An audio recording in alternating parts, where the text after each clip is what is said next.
हमें हमेशा से यही सिखाया गया है कि क्रेडिट कार्ड मत लो, बड़ा लोन मत लो, अपने आप को कर्जे में मत डालो, जॉब करो, सिक्योरिटी चेस करो, बिजनेस मत करो, बहुत रिस्क है। पर हर्षद मेहता कहते हैं कि लाला रिस्क है तो इश्क है। क्या आपने कभी सोचा है कि धीरूभाई अंबानी के पास इतना बड़ा बिजनेस करने के लिए पैसे कहाँ से आए? 1950 में उन्होंने अपना पहला मसालों का बिजनेस स्टार्ट करने के लिए कुछ पैसे बचाए थे, पर उन्हें कुछ और पैसों की जरूरत थी, तो उन्होंने अपनी वाइफ के भाई के पास से कुछ पैसे अरेंज किए और फिर धीरे धीरे कंपनी प्रॉफिटेबल हुई। लेकिन धीरूभाई को एक्सट्रीम कंपटीशन भी फेस करनी पड़ी, तो उन्होंने एक डिसीजन लिया कि वो कंपनी को पब्लिक करेंगे। जनवरी 1978 में धीरूभाई 50 शेयर मिडिल क्लास लोगों को कन्विंस करने में कामयाब हो गए थे, जहां पर उन्होंने 28 लाख शेयर को 10 रुपए के भाव में बेचा था। सिंपली मैथ करें तो 28 लाख मल्टीप्लाई 10 तो 2 करोड़ 80 लाख। भाई साहब, 28 लाख लोग जब आप पे भरोसा करके आपको बैकअप करते हैं तो आपने कभी सोचा है कि कितना प्रेशर होता होगा? लेकिन धीरूभाई ने ये रिस्क लिया और उसी टाइम पे वो डेड हो गए।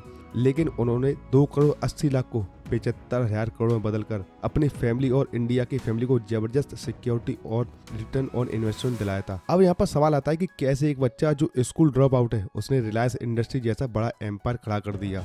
लेकिन इससे पहले आपका ये समझना जरूरी है कि क्यों अमीर और अमीर होते जा रहे हैं और गरीब होते जा रहे हैं। क्यों अमीर और गरीब एक्सट्रीमली पॉपुलरिटी है? क्यों 80% दौलत 20% लोगों के पास ही है? क्यों अमीर लोग काम कर करके अमीर बन जाते हैं और अपनी लाइफ भी इंजॉय करते हैं, और क्यों गरीब लोग इतने फोकस होने के बाद भी पूरा दिन काम करके पैसा बचा के लोभ करके भी एवरेज लाइफ जी पाते हैं? कौन सी ऐसी बात है जो हमें नहीं पता जिसके कारण हमें स्ट्रगल करनी पड़ती है? वेल, इसका आंसर रॉबर्ट कियोसाकी ने अपनी book by the rich are get richer and rich dad poor dad में बताया है, जिसे अच्छे से समझकर अपनी लाइफ में स्ट्रेटेजिकली अप्लाई करो तो आप भी अपनी ड्रीम लाइफ जी सकते हो। रॉबर्ट कियोसाकी के हिसाब से एक पुअर, मिडिल क्लास और रिच आदमी की सिर्फ एक चीज का फर्क होता है, विच इज एजुकेशन। और एजुकेशन का मतलब आपका फॉर्मल एजुकेशन नहीं, बल्कि फाइनेंशियल एजुकेशन। अमीरों के पास फाइनेंशियल एजुकेशन बहुत ज्यादा होती है, इसीलिए वो फॉर्मल एजुकेशन से बहुत ज्यादा इंपॉर्टेंट फाइनेंशियल एजुकेशन को देते हैं, क्योंकि यही वो एजुकेशन है जो उन्हें अमीर बनने में हेल्प करती है। इस बुक में रॉबर्ट ने 3 लेसन पर फोकस करने की एडवाइस दी है: टैक्सेस,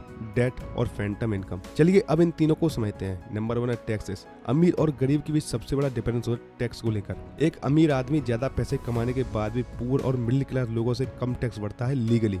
इस बात में कोई दो राय नहीं है कि टैक्सेस गरीब और मिडिल क्लास लोगों का मेजर चंक ऑफ इनकम खा जाता है। यूएसए के एक सर्वे के मुताबिक टैक्सेस उनके खर्चों की लिस्ट में टॉप 3 पर आते हैं, जो इनकी इनकम का 21% ले लेता है। इसलिए अमीर जानते हैं कि इनकम का बड़ा पोर्शन अगर सरकार को दे दिया तो वो मिडिल क्लास और गरीबों वाली लाइफ जिएंगे। तो सिंपल है, बिजनेस के नाम पर खर्चे दिखाओ और अपना टैक्स बचाओ, क्योंकि सरकार भी बिजनेस पर टैक्स कम करके इंसेंटिव प्रोवाइड करती है। यानी कि आप जॉब कर रहे हो तो गवर्नमेंट को कोई मतलब नहीं है कि आपके बच्चे की स्कूल फीस गई है कि नहीं, आपके घर में खाना है कि नहीं। आपका टैक्स पहले ही कट जाएगा आपकी सैलरी से, फिर आपको सैलरी मिलेगी। वहीं अगर आप बिजनेस कर रहे हो तो आप बिजनेस के नाम पर बहुत सारे खर्चे दिखा सकते हो और लास्ट में जो अमाउंट बचता है उस पर ही टैक्स लगता है। फॉर एग्जाम्पल, मेरे एक फ्रेंड ने बिजनेस के नाम पर खुद के लिए एक आईफोन खरीदा, क्योंकि एज अ एसेट गवर्नमेंट को चाहिए बिजनेस ग्रोथ करे और अपनी इकोनॉमी बूस्ट हो। इसलिए मेरे फ्रेंड ने पैसे भी बचा लिए और खुद के पर्सनल यूज के लिए फोन भी खरीद लेगा। हुई ना एक विन विन वाली situation. Debt is one of the most important tools जिसका यूज कर रिच और भी ज्यादा रिच होते जाते हैं और मिडिल क्लास और गरीब होते जाते हैं। बहुत से लोग सोचते हैं कि वो बिजनेस करेंगे और पैसे ना होने के कारण वो जॉब करके पैसा तो जमा करते हैं, बट कंफर्ट जोन में आज जाने के कारण वो फिर से बिजनेस करने के बारे में सोचते ही नहीं है। और यही सेम लोगों को घर,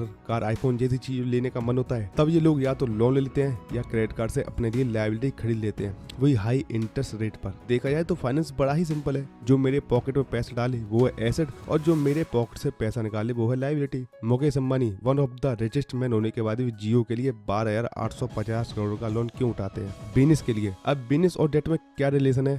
तो होता यूँ है कि मिडिल क्लास लोग बैंक में अपने पैसे 4 से 5% के इंटरेस्ट पर रखते हैं और इन्हीं लोगों का पैसा एक बिजनेसमैन 10 से 12% के इंटरेस्ट पर एज अ लोन उठाता है और फिर उन पैसों से वो बिजनेस करता है, जिससे वो 20 से 30% का प्रॉफिट कमाता है और फिर 10 से 12% का बैंक का इंटरेस्ट के लिए करता है और फिर बैंक नॉर्मल लोगों को मिनिमम इंटरेस्ट करके पैसों को रोल करती है। मतलब वो अमीर इंसान लोगों का पैसा यूज करके पैसा कमाता है। अब यहाँ पर एक सवाल आपके दिमाग में जरूर आएगा कि बिजनेसमैन का बिजनेस फेल हो गया तो कैसे होगा? ये तो बहुत बड़ा रिस्क है। और एक बार फिर रिस्क है तो रिस्क है। कल आप ऑफिस के लिए निकलिए, ट्रक ने उड़ा दिया, योर डेड। तो रोड पर चलना रिस्की है, फिर भी लोग रास्ते पर चलना बंद थोड़ी करते हैं, बस और ज्यादा सावधान होकर चलने लगते हैं। वैसे ही आपको कैलकुलेटेड रिस्क लेके बिजनेस रन करना है। बिजनेस फेल हो गया तो क्या कुछ नहीं, बैंक आपसे पैसे वापस लेने का ट्राई करेगी। अकाउंट रिकवर नहीं कर पाई तो कुछ से लोगों के पैसे क्लियर कर देगी, क्योंकि बैंक के पास आपके पैसे है ना। और क्या आपको बताया कि बैंक को वो पैसे कौन देगा? सरकार बैंक को पैसा देगी, पुनः पूंजीकरण करेगी, जहाँ पर बेसिकली आपसे ज्यादा टैक्स लेगा और आपके पैसे से आपकी भरपाई होगी। है ना ये अजीब बात? इसलिए रॉबर्ट कहते हैं कि फाइनेंशियल मास्टर को पैसे नहीं चाहिए पैसे बनाने के लिए। नंबर 3 है फैंटम इनकम। फैंटम इनकम को इनविजिबल इनकम भी कहा जाता है। ऑथर कहते हैं कि फैंटम इनकम भूत की तरह होती तो है पर दिखती नहीं। इस इनकम को एक ऐसा इंसान नहीं देख सकता जिसके पास राइट फाइनेंशियल एजुकेशन हो। फॉर एग्जांपल, अब देखते हैं कि एक नॉर्मल मिडिल क्लास आदमी को एक पीस ऑफ रियल एस्टेट खरीदना है, इसका प्राइस है 50 लाख रुपए। तो उसे खरीदने से पहले वो 20% का डाउन पेमेंट करना होगा, और ये डाउन पेमेंट करने के लिए वो यूज करेगा अपनी वो इनकम जो टैक्स देने के बाद उसे बची है। वहीं एक अमीर इंसान खुद के पैसे से रियल एस्टेट नहीं खरीदने वाला, वो बैंक से पैसे लेगा और रियल एस्टेट खरीदेगा, और इस ट्रांजैक्शन में जो कॉस्ट बचता है वही उसकी फैंटम इनकम है।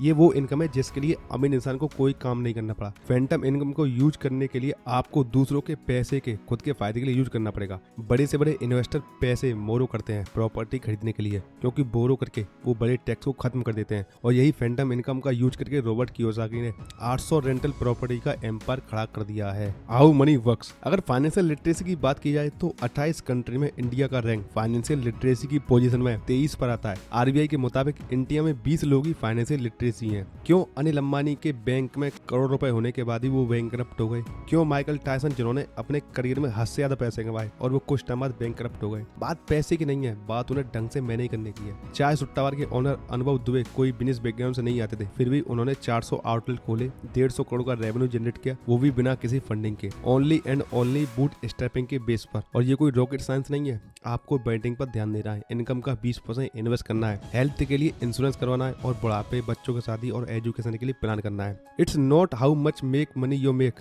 But how you much do you keep, how hard is work for you, how many generation you keep it for.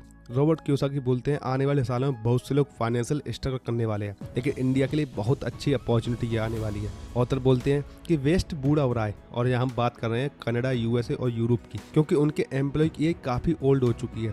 2 reason की वजह से बेस्ट काफी स्ट्रगल कर सकता है, और कंट्री जैसे चाइना, वियतनाम और इंडिया और अमीर बनने वाले हैं आने वाले कुछ समय में। पहला रीजन है ग्लोबलाइजेशन। जैसे कि आपको पता है कि वर्ल्ड इकोनॉमी काफी ग्लोबल हो चुकी है, और कंपनी ऐसी कंट्री को चूज कर रही है जहाँ पर प्रोडक्शन फैक्ट्री सेट करना सस्ता है, जहाँ पर लेबर भी काफी सस्ता है, जिस वजह से एशियन कंट्री एक बहुत बड़ा थ्रेट है दूसरी कंट्री के लिए। और नंबर 2 है टेक्नोलॉजी। अब सारे बिजनेस टेक्नोलॉजी यूज करते हैं। जो कंट्री टेक फ्रेंडली है वह कंपनी ज्यादा जल्दी ग्रो कर पाएगी, और यहीं पे इंडिया के पास बहुत बड़ा ऑप्शन है। तो हम अभी सभी को फाइनेंशियल लिटरेसी पर फोकस करना चाहिए, और साथ ही साथ अपनी स्किल को इम्प्रूव करने पर फोकस करना चाहिए, जिससे हम आगे आने वाले सालों में इंडिया को और बढ़ा सकें। तो